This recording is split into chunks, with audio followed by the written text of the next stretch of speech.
Shalom, selamat pagi semuanya. Bersyukur, berterima kasih pada Tuhan. Kalau pagi hari ini kita boleh bangun lagi dengan tubuh yang diberkati, dengan kekuatan kesehatan yang baru yang datang daripada Tuhan.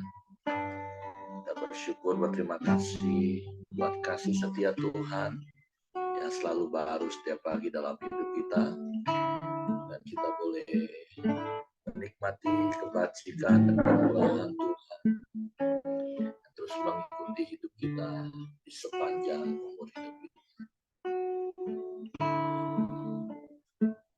Bapa, kami bersyukur, kami berterima kasih kepadamu buat sepanjang malam tidurnya yang kau berikan bagi kami.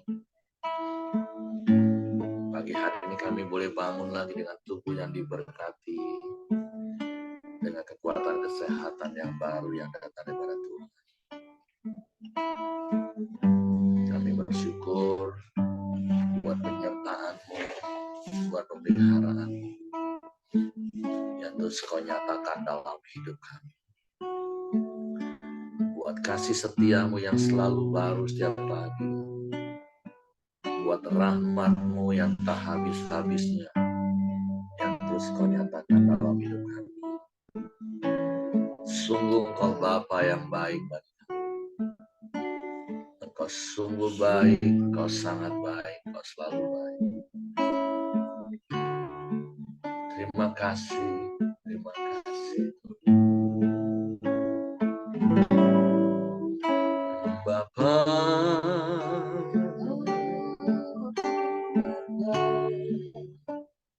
Engkau sungguh baik, kasih-Mu melimpah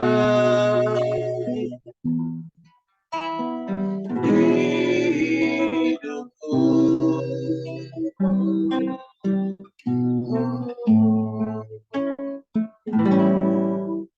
Bapa,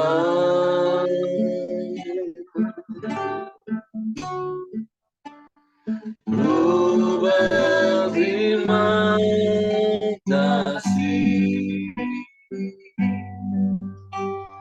berkat-Mu hari ini yang Kau sediakan bagiku. Sekali berkatakan, Bapa, Kau sungguh baik. Bapa,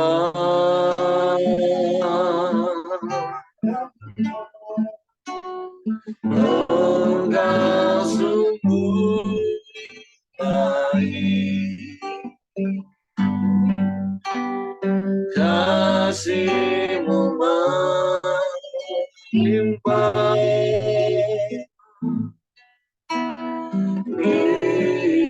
hidupku.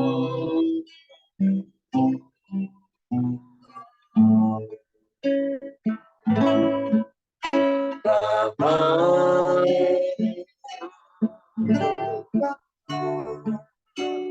ku berterima kasih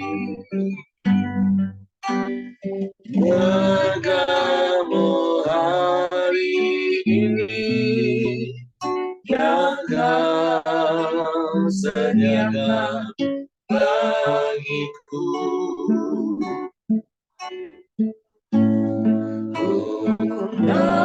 Naikkan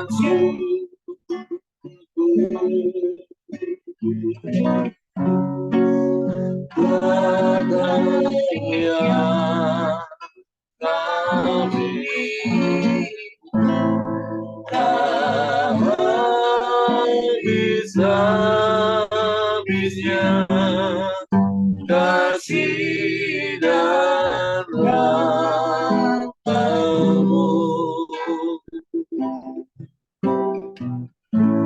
selalu baru dan tak benar, terlambat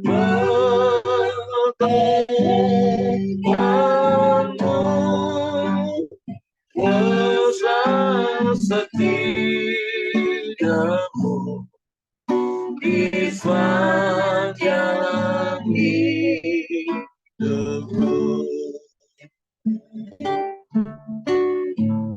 Bapa, Engkau sungguh baik. Bapa,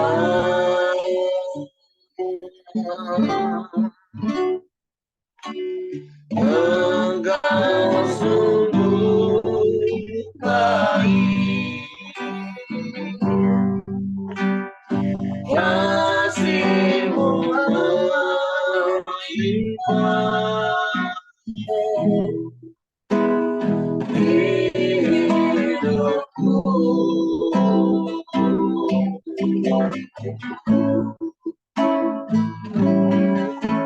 Bapa,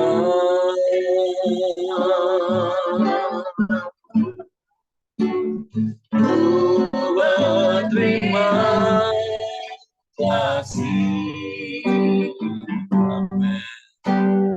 Berkat-Mu hari ini yang Kau sediakan bagiku.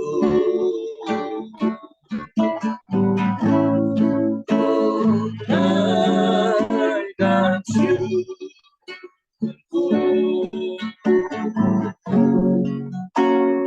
Buat hari yang Kau beri, bisa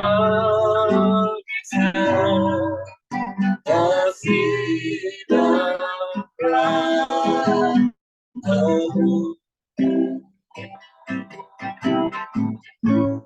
selalu baru dan tak pernah terlambat.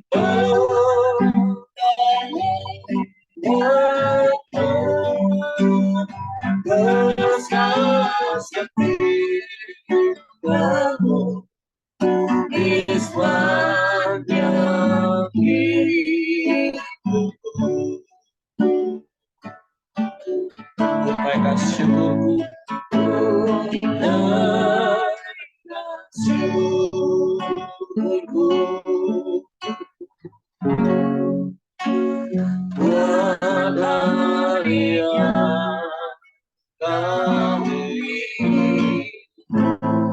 tak habis-habisnya kasih dan rahmat-Mu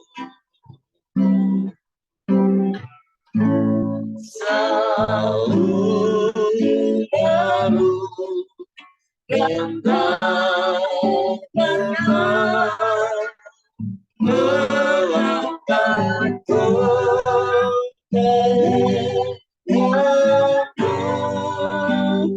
Besar setiamu di sepanjang hidupku.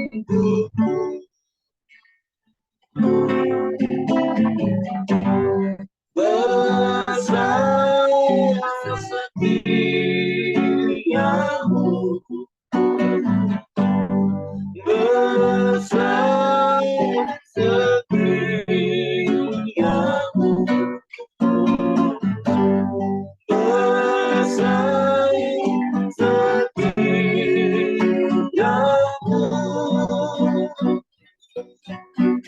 di sepanjang hidupku.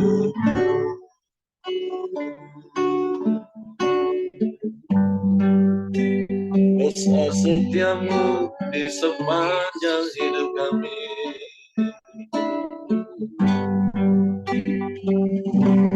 Besar setiamu,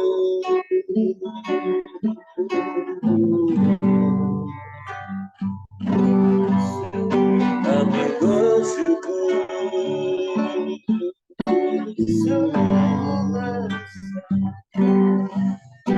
Kami bersyukur.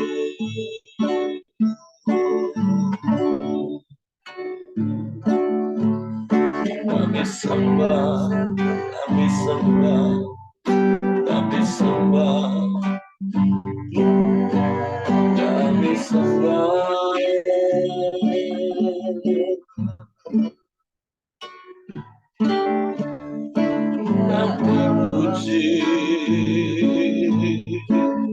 muliakan nama-Mu,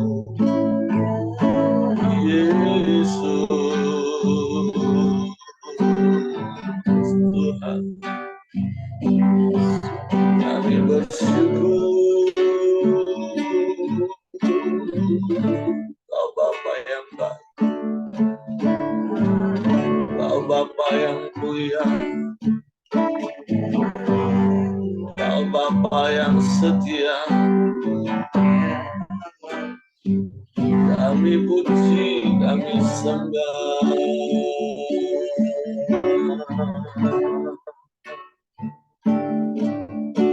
Kami tinggikan nama-Mu, kami agungkan Engkau, Yesus.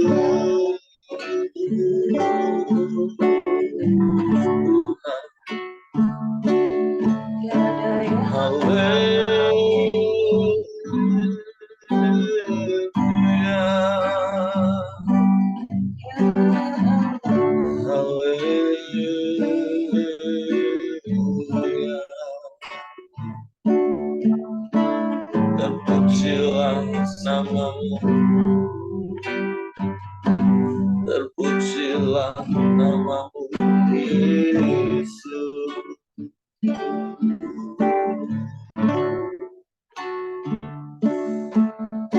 Ya Allah Bapa, ya Allah Bapa, ya Allah Bapa.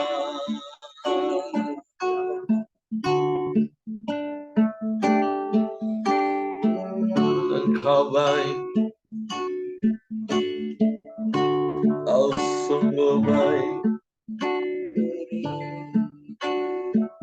Kau sangat baik.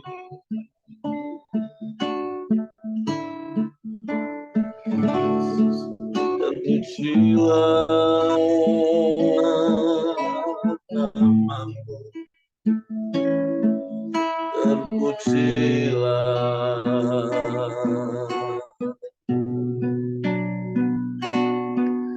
Allah yang dahsyat, Allah yang hebat, Allah yang luar biasa. Tiada yang mustahil bagimu.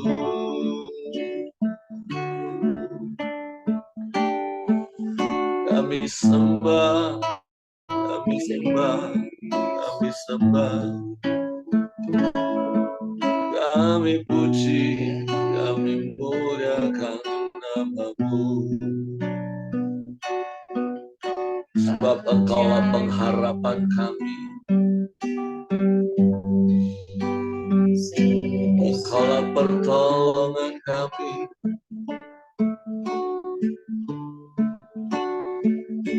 Tiada yang seperti-Mu, tiada yang lain, hanya Engkau, Yesus.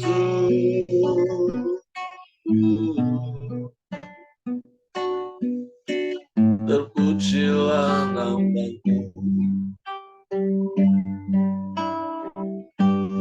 terpujilah nama-Mu, ya Allah Bapa, ya Allah Bapa, ya Allah Bapa.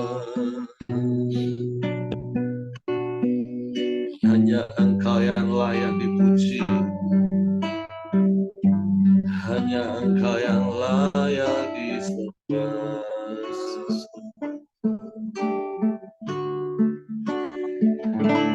Mulialah nama-Mu, mulialah nama-Mu, Yesus. Tuhan, Allah yang ajaib, Allah yang dahsyat, Allah yang hebat, Allah yang luar biasa. Tiada yang seperti-Mu, tiada yang lain, hanya Engkau.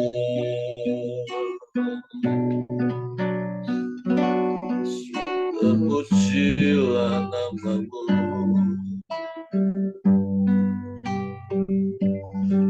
terpujilah nama-Mu.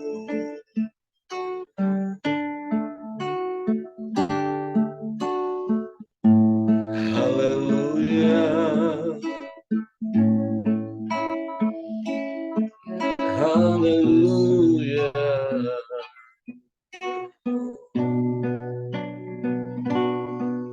Terpujilah nama-Mu. Kami sembah, kami sembah.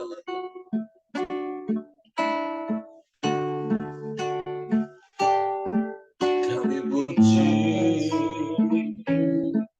kami muliakan, kami tinggikan. Haleluya, haleluya, haleluya. Haleluya, haleluya. Ajaib, ajaib, ajaib, ajaib Engkau.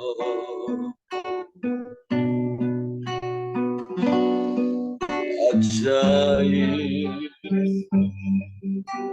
ajaib.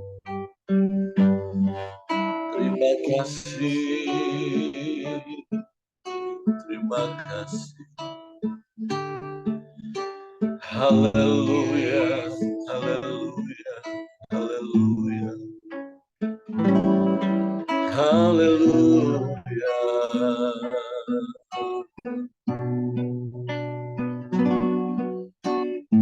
Kau Bapa yang setia, Bapa yang mulia, Bapa yang tak pernah berubah, dulu, sekarang, sampai selamanya. Kau yang selalu ada bersama kami. Engkau yang menyertai hidup kami. Engkau yang menolong. Dan tak pernah terlambat pertolongan-Mu bagi kami, Tuhan. Waktu kami mau terus menanti-nantikan-Mu,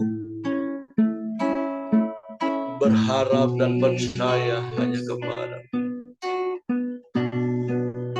sehingga kami mendapatkan kekuatan baru terus-menerus. Kami bersyukur,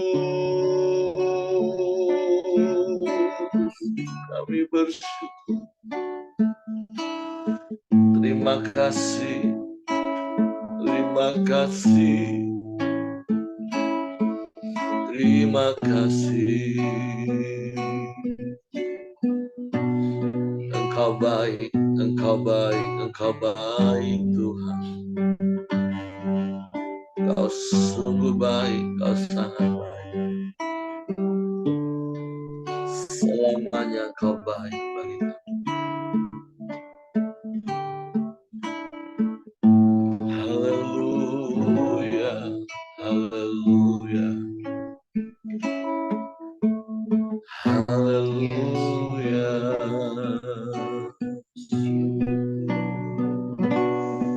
Terpujilah nama-Mu,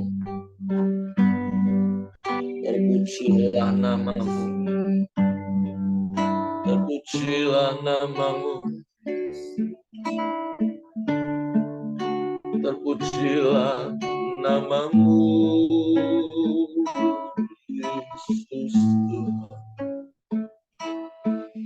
Yesus Tuhan. Haleluya, haleluya,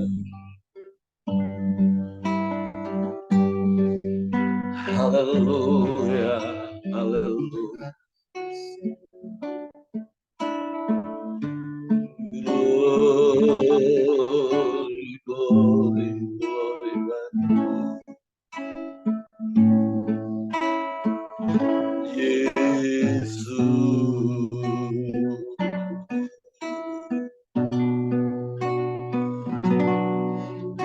segalanya bagi kami. Engkaulah segala-galanya bagi kami. Hanya kepadamu hati kami percaya. Sebab Engkau Bapa yang setia. Engkau Bapa yang tak pernah berubah. Dulu, sekarang, bahkan sampai selamanya. Kami aman di dalam-Mu, dalam hadirat-Mu. Bapa, Kau setia. Bapa, Kau mulia. Tenanglah jiwaku, aman bersamamu.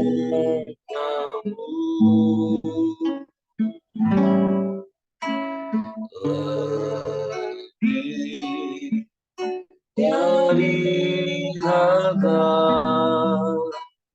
Kaulah segalanya.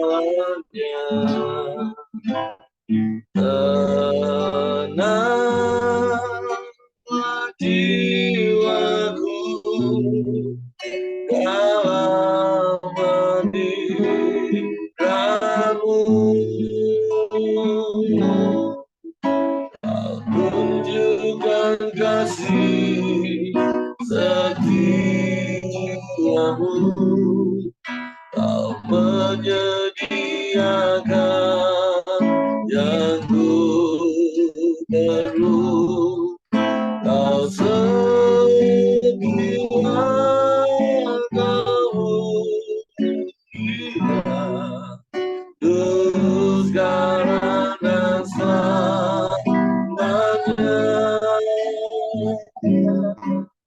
Kau tunjukkan kasih setiamu. Kau menyediakan yang ku perlu.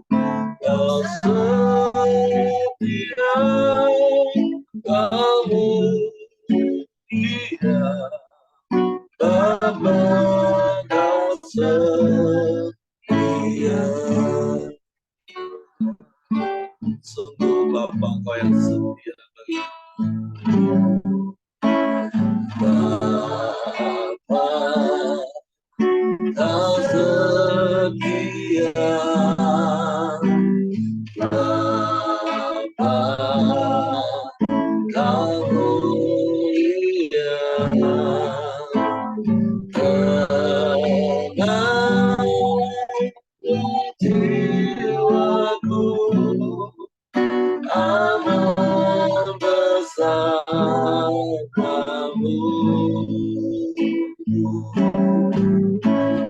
Lebih dari harta, Kaulah segalanya. Tenanglah jiwaku, dalam hadirat-Mu.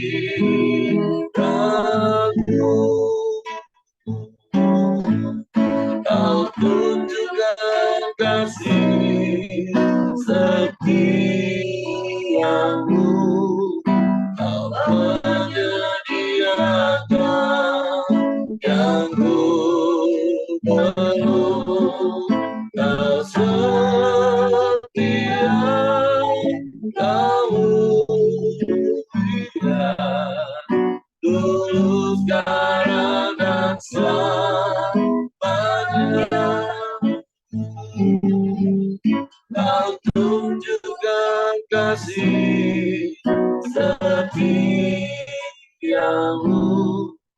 Kau menyediakan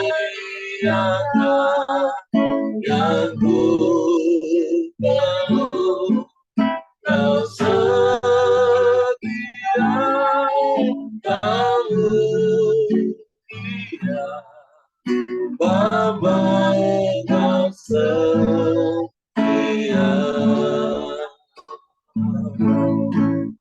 Kau tunjukkan kasih setiamu, Kau menyediakan yang ku perlu. Kau setia, kamu dia dulu sekarang dan selamanya. Kau tunjukkan kasih setiamu, Kau menyediakan yang ku perlu. Kau setia, kamu dia Bapa, kau setia.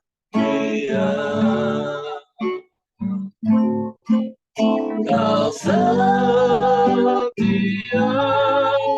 kamu kau setia, kau setia,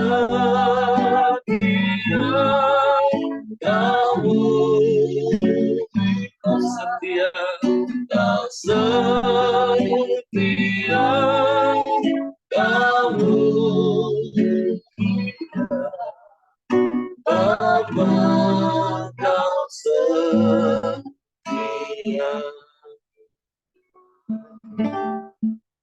Sungguh Engkau Bapa yang setia, Engkau Bapa yang mulia, Engkau Bapa yang tak pernah berubah, dulu sekarang bahkan sampai selama-lamanya.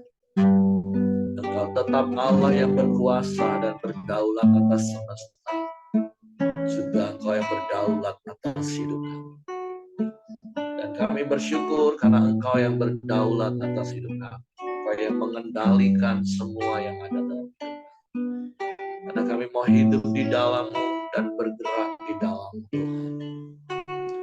Sungguh kami aman di dalam-Mu. Dan kami boleh terus bersuka cita senantiasa dalam segala keadaan. Karena Engkau selalu bersama dengan kami. Bapa, kami bersyukur kepadamu pagi hari ini.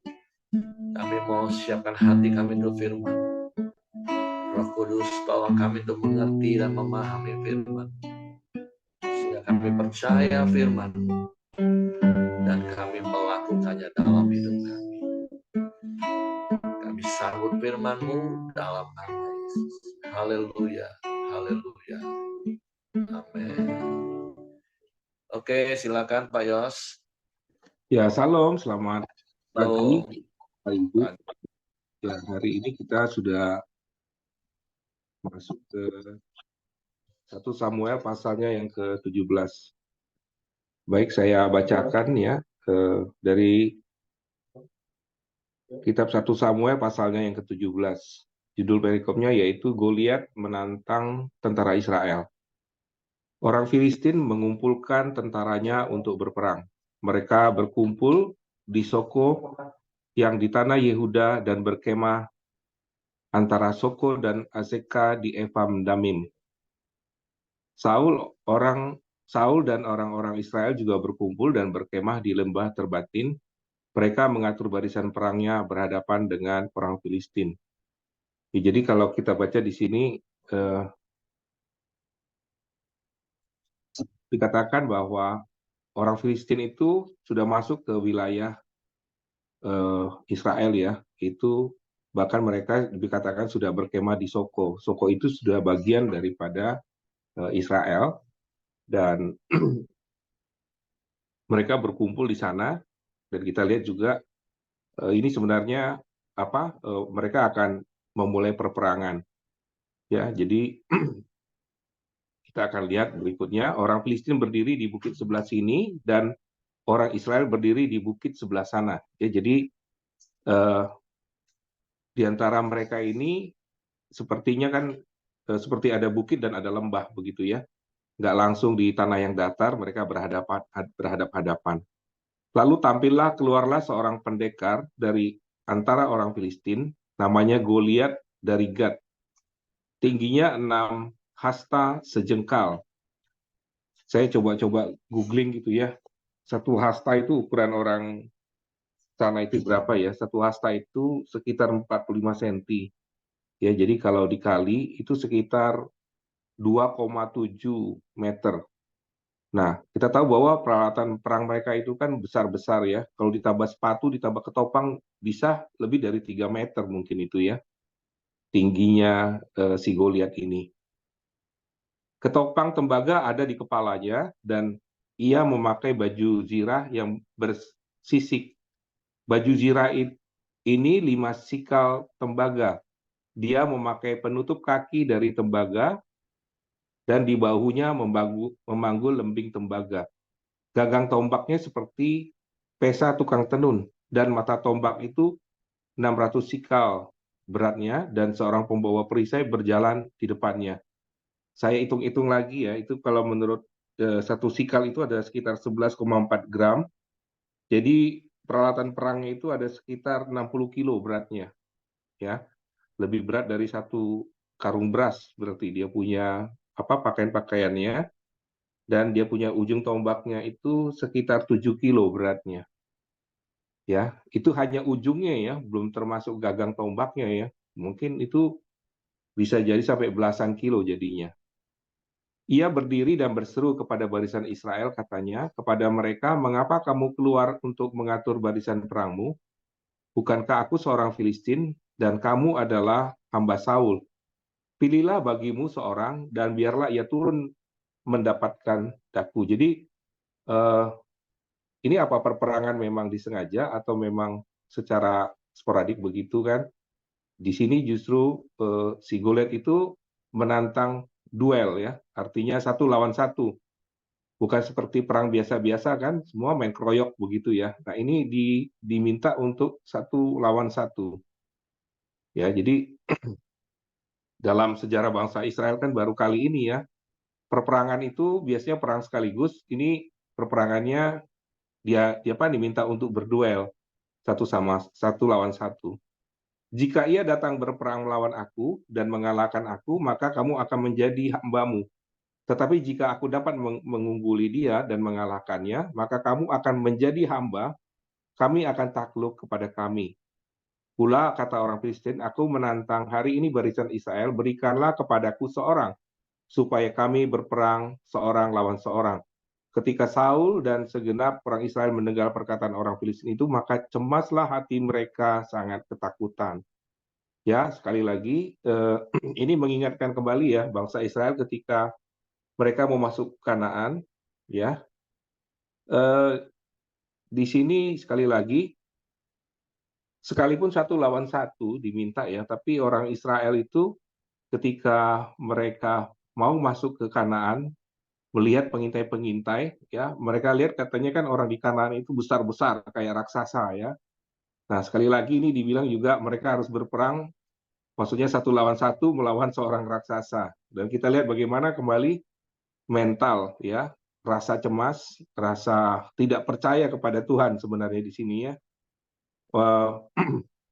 Dikatakan maka cemaslah hati mereka dan sangat ketakutan. Yang harus digarisbawakan di sini sangat ketakutan ya, seperti orang kehilangan pengharapan di sini. Kita masuk ke perikop berikutnya. Daud tiba di medan pertempuran. Daud adalah anak seorang Efrata, seorang dari Efrata dari Bethlehem Yehuda yang bernama Isai. Isai mempunyai 8 anak laki-laki pada zaman Saul. Orang itu telah tua dan lanjut usianya.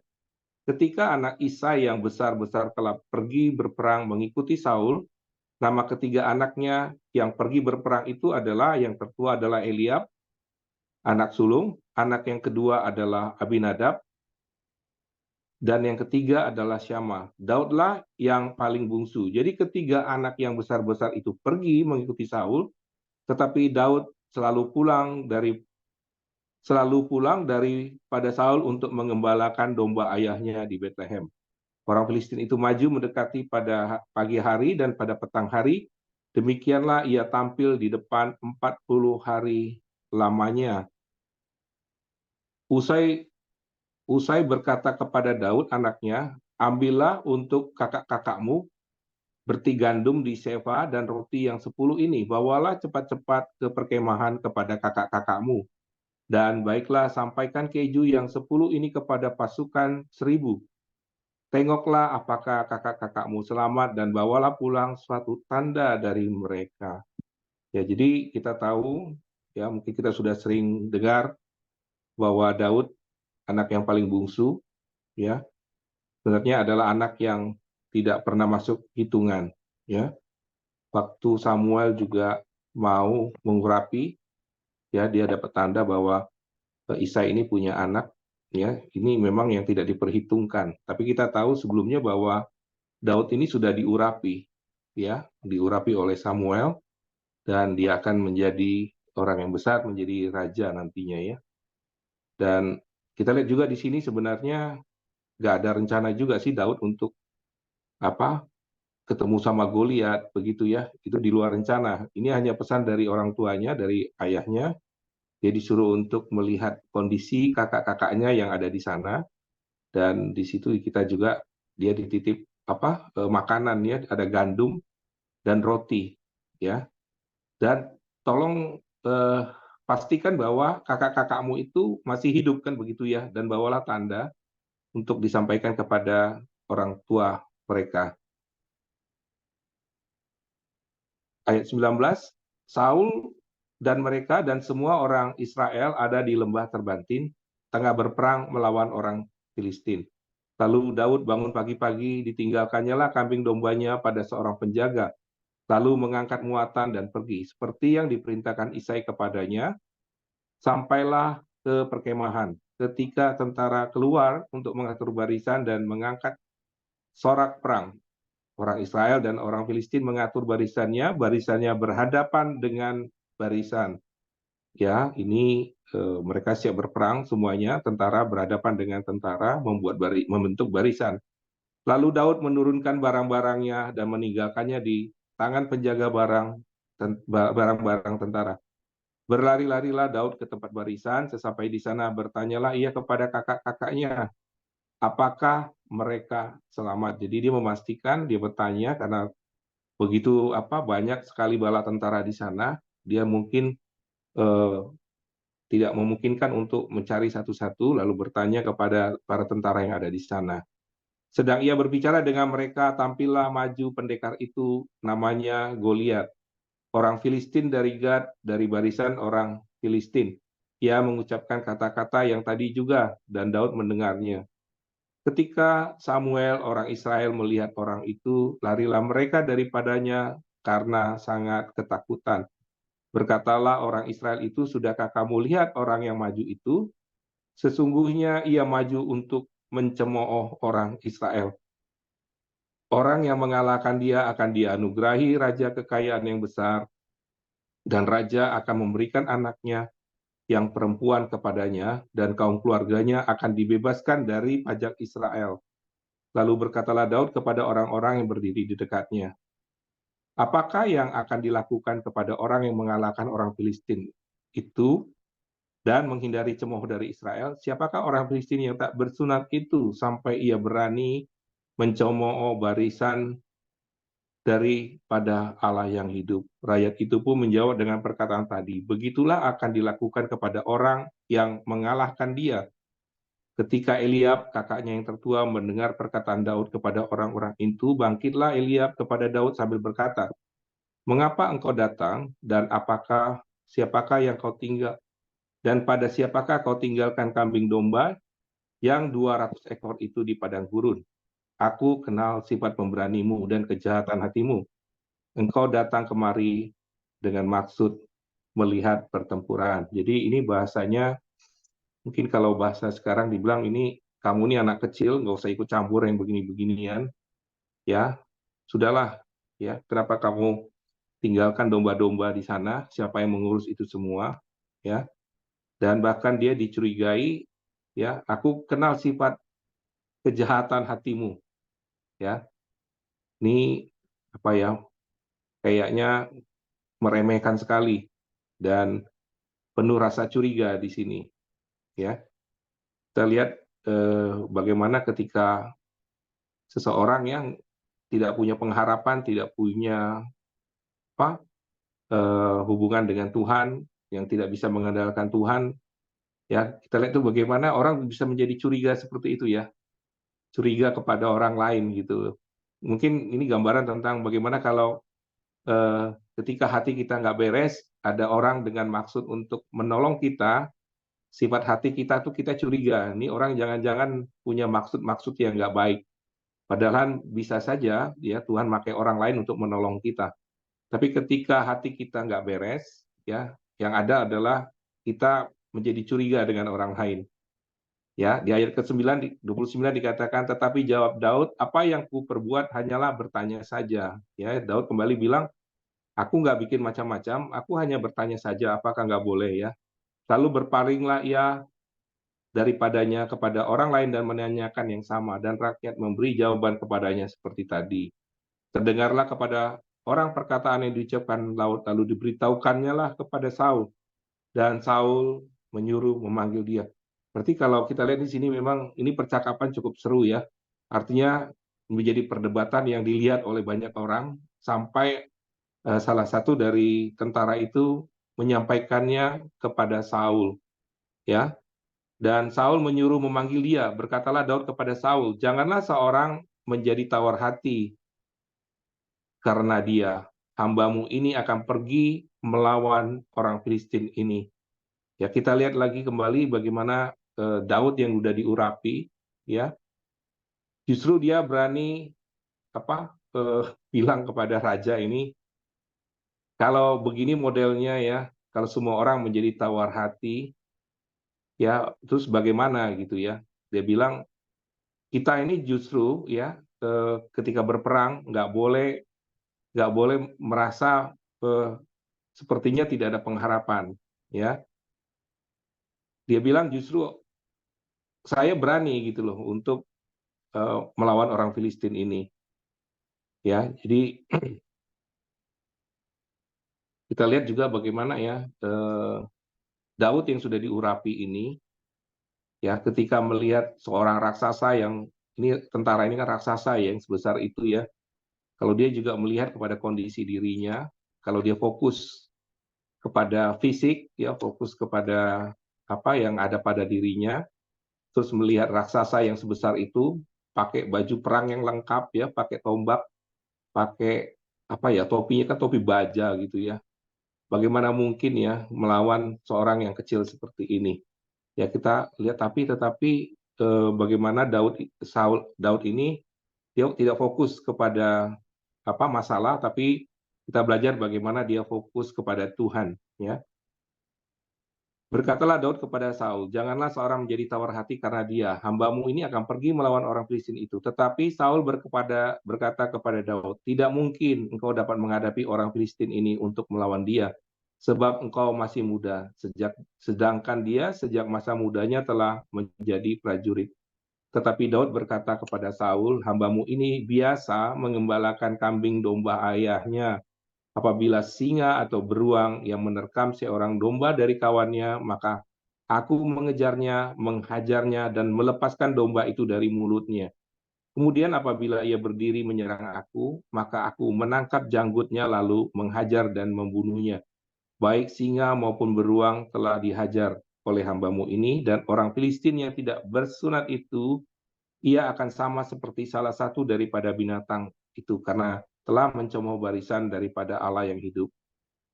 Pula kata Daud, Tuhanlah yang telah melepaskan aku dari cakar singa dan dari cakar beruang. Dia juga yang akan melepaskan aku dari tangan orang Filistin.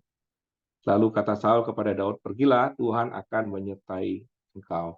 Ya, Daud jadi sebelum dia berhadapan dengan ini, dia sebenarnya minta izin, dia memberikan kesaksian, ya, bagaimana dia bisa mengalahkan hewan-hewan buas karena tugasnya adalah sebagai gembala, ya. Nah, tapi kembali kalau kita baca di ayat 37 sebenarnya dia bilang bahwa sebenarnya dari semuanya itu dia bilang Tuhanlah sebenarnya kekuatannya. Ya, Tuhanlah yang melepaskan aku dari cakar singa, ya, dari cakar beruang. Itu bukan karena hebatnya aku, ya, kadang kalau dibilang orangnya kecil gitu ya, kalau rahang rahang singa itu kan keras sekali ya, siapa yang bisa melawan kekuatan tangan kita ya.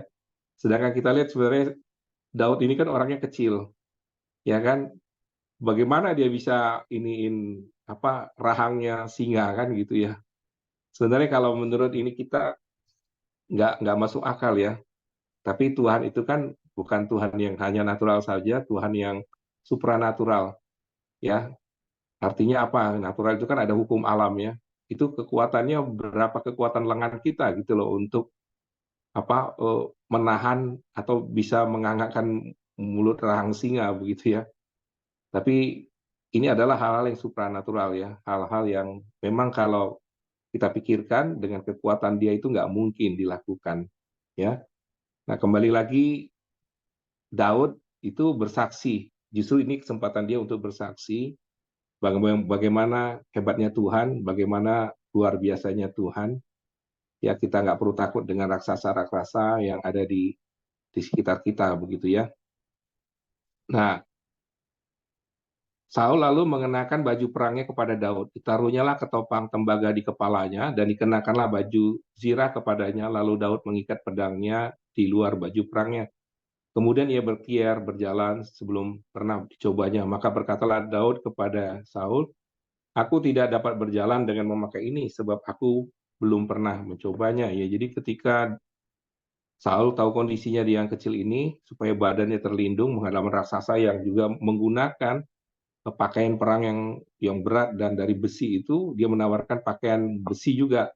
Ya, tetapi Daud menolak menggunakannya, ya, karena dia juga tidak sanggup bergerak dengan kondisi seperti itu. Kemudian dia meninggalkan. Berikutnya perkelahian Daud dengan Goliat. Lalu Daud mengambil tombaknya di tangannya, dipilihnya dari dasar sungai 5 batu yang licin dan ditaruhnya di dalam kantung gembala yang dibawanya, yakni tempat batu-batu sedang umpannya dipegang di tangannya. Demikianlah ia mendekati orang Filistin itu. Orang Filistin itu kian dekat menghampiri Daud dan di depan orang yang membawa perisainya. Ketika orang Filistin menunjukkan pandangannya ke arah Daud serta melihat dia, dihinanyalah Daud karena ia masih muda, kemerah-merahan, dan elok perasnya. Lalu orang Filistin itu berkata kepada Daud, anjingkah aku, maka engkau mendatangi aku dengan tongkat. Lalu demi nama Allah orang Filistin itu mengutuki Daud. Pula orang Filistin berkata kepada Daud, hadapi aku, maka aku akan memberikan dagingmu kepada burung-burung di udara dan kepada binatang-binatang di padang. Ya, kita melihat, kalau lihat dari sisi Goliatnya ini ya, ini apa ya, ini sebenarnya kita jangan tiru begitu ya. Artinya kita tidak boleh memandang rendah siapa lawan kita. Ya, di sini kita lihat bagaimana sikap dari Goliat ini. Ya mungkin salah satu letak kekalahan dia di situ ya. Dia memandang rendah lawan-lawannya sehingga dia sepertinya tidak mempersiapkan dirinya untuk berperang begitu ya. Tapi seperti rekreasi aja. Nah, di situ sebenarnya kalau kita belajar kita nggak boleh menganggap enteng siapapun sebenarnya orang eh, yang berhadapan dengan siapapun kita nggak boleh menganggap remeh. Tetapi Daud berkata kepada orang Filistin itu, engkau mendatangi aku dengan pedang dan tombak, lembing, tetapi aku mendatangi engkau dengan nama Tuhan semesta alam, Allah segala barisan Israel yang kutantang ini. Dengan lantang, dengan gagah berani, Daud berkata kepada Goliat, ya, aku memang kecil ya, tetapi dia bilang, sekalipun engkau datang ya dengan pedang, dengan peralatan perang yang cukup lengkap, ya, tapi aku justru mendatangi engkau dengan Tuhan semesta alam. Dia hanya bilang begini, sebenarnya kalau kau melawan saya, kau melawan Tuhan. Ya, kita coba dulu, ya, seperti apa gitu ya. Aku tidak pernah takut. Ya, hari ini juga Tuhan akan menyerahkan engkau ke dalam tanganku, dan aku akan mengalahkan engkau dan memenggal kepalamu dari tubuhmu. Hari ini juga aku akan memberikan mayatmu dan mayat tentara orang Filistin kepada burung-burung di udara, dan kepada binatang-binatang liar, supaya seluruh bumi tahu bahwa Israel mempunyai Allah. Ya, dan supaya segenap jemaah ini tahu bahwa Tuhan menyelamatkan bukan dengan pedang dan bukan dengan lembing, sebab di tangan Tuhanlah pertempuran dan Ia akan menyerahkan kamu ke dalam tangan kami. Sekali lagi kita lihat ya bagaimana Daud yang kecil ini ya, dia memulai segala sesuatunya dengan apa adanya.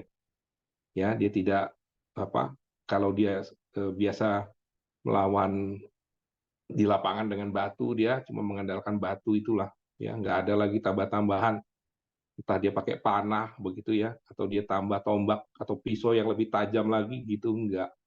Ya, kita belajar dari sini ya, sekalipun dia menghadapi raksasa yang ini, dia juga tidak minta hal-hal yang aneh-aneh, ya cukup dengan apa yang ada yang Tuhan berikan. Ya, di sini juga belajar bagaimana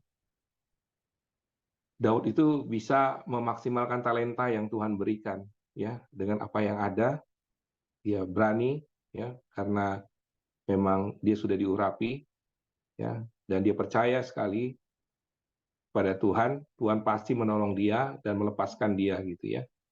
Ketika orang Filistin itu bergerak maju untuk menemui Daud, maka segeralah Daud berlari ke barisan musuh untuk menemui orang Filistin. Lalu Daud memasukkan tangannya dalam kantungnya, diambilnyalah sebuah batu dari dalamnya, diumbannya, maka kenalah dahi orang Filistin sehingga batu terbenam di dalam dahinya. Dan terjerumuslah ia dengan mukanya ke tanah. Demikianlah Daud mengalahkan orang Filistin ini dengan umban dan batu.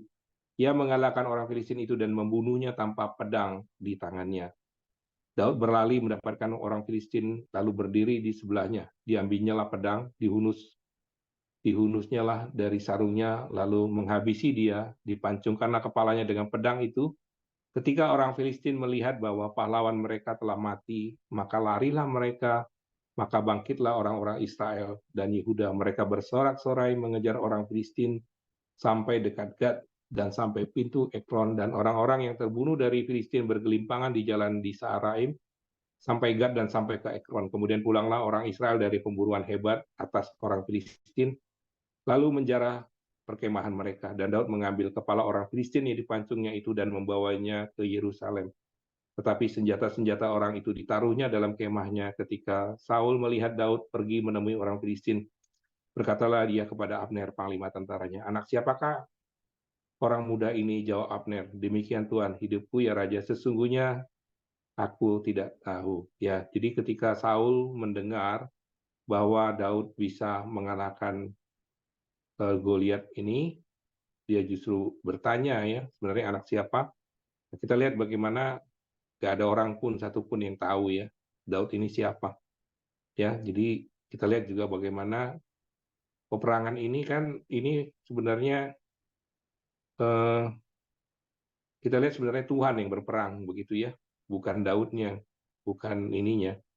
Tapi di sini kita lihat bagaimana Tuhan menunjukkan kuasanya, ya, menunjukkan mujizatnya juga ya. Kalau kita lihat, ketika kita percaya, ya, dan kita tidak perlu tawar hati ya, melihat melawan masalah-masalah yang apa, yang kita hadapi di depan kita, sebesar apapun masalahnya, percayalah pada Tuhan, ya, Tuhan itu sanggup melakukan apa saja, ya. Terus kita lihat juga Daud juga tidak ada permintaan yang aneh-aneh. Dia cukup memaksimalkan talenta yang dia punya. Dia mulai dengan apa yang ada, bukan memulai dengan yang tidak ada, gitu ya. Kalau ada batu ya sekitar situ ya ambil batu aja.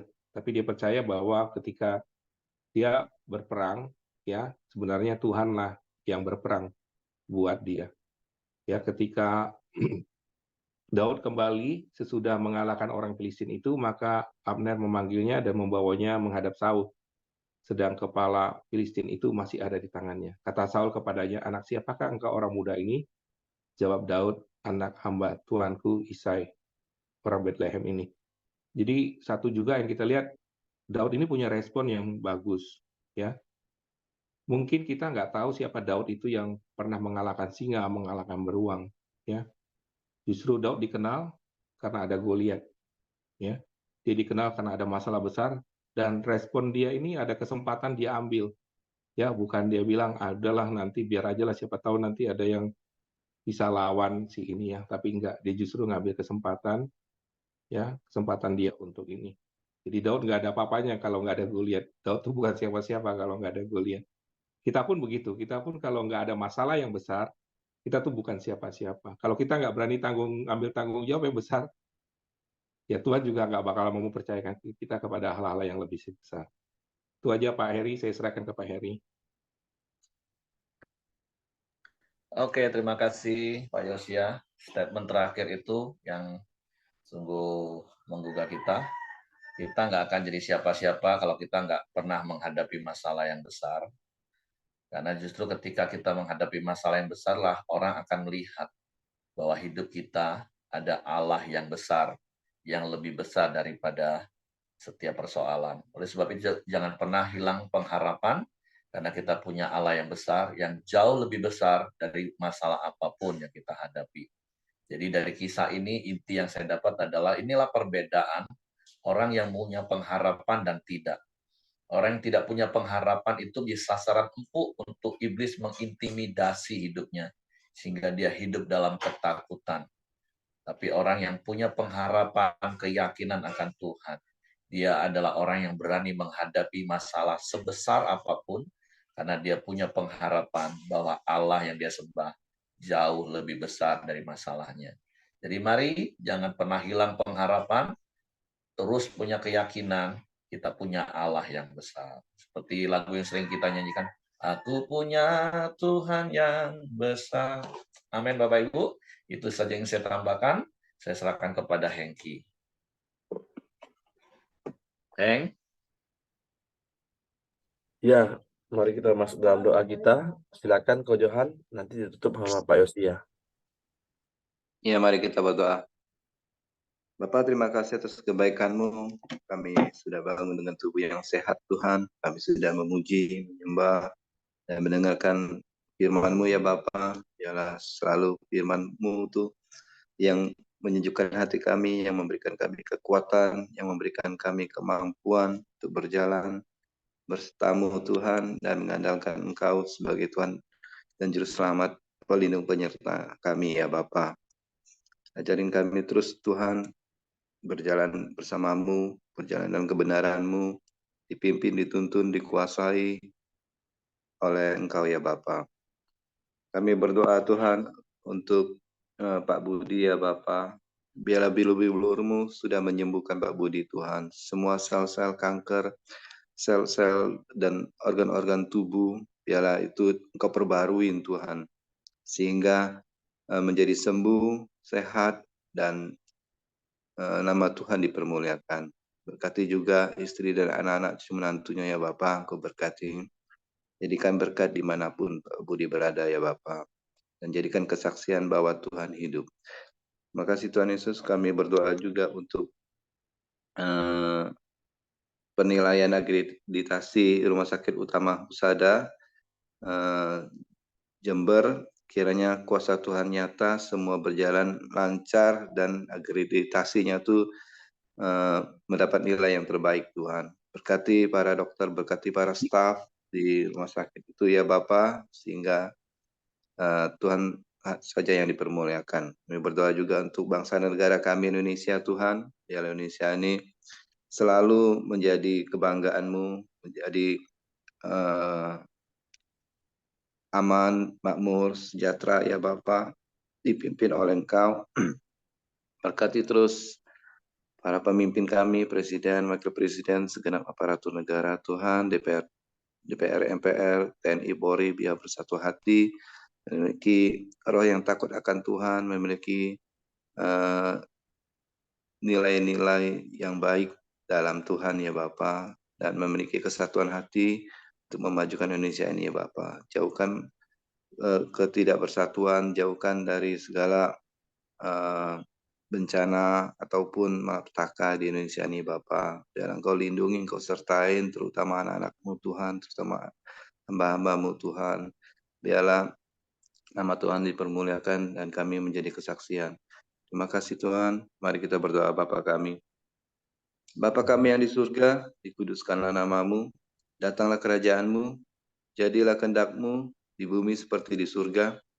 Berikanlah kami pada hari ini makanan kami yang secukupnya, dan ampunilah kami akan kesalahan kami, seperti kami juga mengampuni orang yang bersalah kepada kami. Dan janganlah membawa kami ke dalam pencobaan, tetapi lepaskanlah kami daripada yang jahat, karena Engkaulah yang punya kerajaan dan kuasa dan kemuliaan sampai selama-lamanya. Bapa di dalam surga, kembali kami mau bersyukur, mengagungkan akan kemurahan dan kebaikan Tuhan di dalam kehidupan kami. Bapak, biar hari ini juga kami mau belajar, kami berani mengambil tanggung jawab. Kami terus percaya kepada Engkau ya Tuhan, sumber satu-satunya pengharapan kami, dan kami mau terus menyelesaikan semua masalah-masalah kami sebesar apapun, karena kami percaya ada Engkau yang boleh menyertai kami. Dan kami mau menyaksikan kepada semua orang bahwa Tuhan ketika ada di pihak kami tidak ada hal yang perlu kami khawatirkan ya Bapak.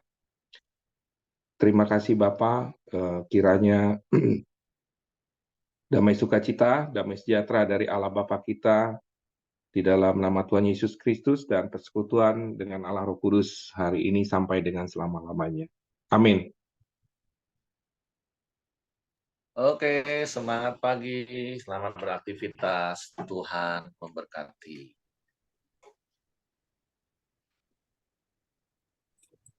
Pak Yosia di Jambi, Pak. Sudah Heng dari kemarin Heng.